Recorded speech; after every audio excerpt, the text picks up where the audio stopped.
Everybody, pretty much we're in good spirits, good health. We had a good solid day of practice. Just tightening the screws on some of our details, working on some of our concepts on both ends of the floor. It's going to be a good game for us against a good opponent. So we're looking forward to it. Well, do you have an idea yet of your rotations, like a pretty good grasp on what you're going to want to do, at least during this first few weeks or two? We have an idea, so to speak, but you guys know sometimes during the course of a game that can change. So those are just the adjustments that you kind of have in your back pocket, knowing that we can get to different lineups at different times. But we have somewhat of an idea based on our preseason games, but we'll continue to work at that. Did you have any idea yet about Derek Queen and his availability for tomorrow?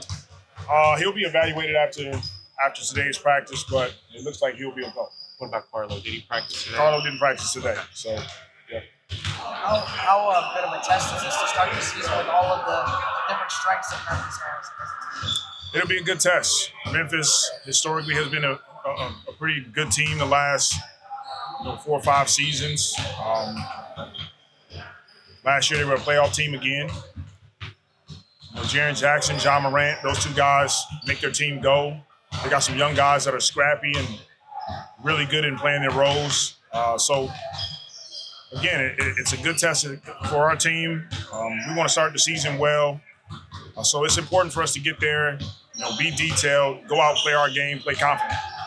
Well, what's your message to guys like Jim out, who's his first NBA game? How do you can calm down?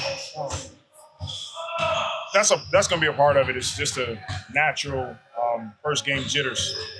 But once the ball goes up and he settles into the game, our message for him is that don't let off the gas. He's confident. He works at it. These guys work their whole lives for these opportunities, and it's right here in front of them. So we'll just go take it, be confident in what we're doing, and that's it. Have some fun with it. What do you remember about your first game? Much the same. A little nervous. I remember it was against the Miami Heat, and we won. So that was a big thing. We won the game. I got some playing time as a rookie for the first time, but it's just playing within yourself, playing hard, competing, falling in love with that process as you go forward. Willie, how eager are you this year? I know we've asked you about making atones for last year, but do you feel like there's just something different this year that you guys want to set as a coaching staff differently? Yeah, I do. I feel like in the NBA, you're always learning and serving and pouring into your players and staff. That's sort of the backbone of coaching for me. And this is a different group, some new faces, but it's been energetic. It's been exciting. Our practices have been highly, highly competitive, and we want to make sure that we approach each and every game, each and every day with a competitive spirit. So tomorrow, that'll be the test for us. Let's get out. Let's compete. Let's defensively be sound. Let's make sure we're detailed, and then give ourselves a chance to go out and win each and every game.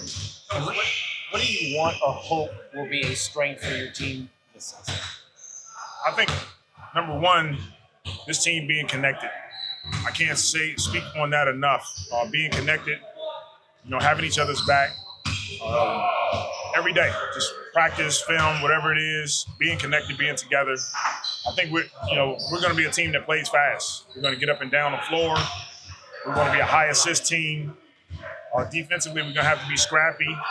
We're going to have to make it really tough on opponents, make sure we keep them out of our paint, sort of our pillars that have been there since I've gotten here. And so that's what we want to see from this group. Really, Trey's gotten better every year. Now he's healthy, PI gone, there's a lot of points out there. How do you see his role evolving? I think it first starts on the defensive end for Trey.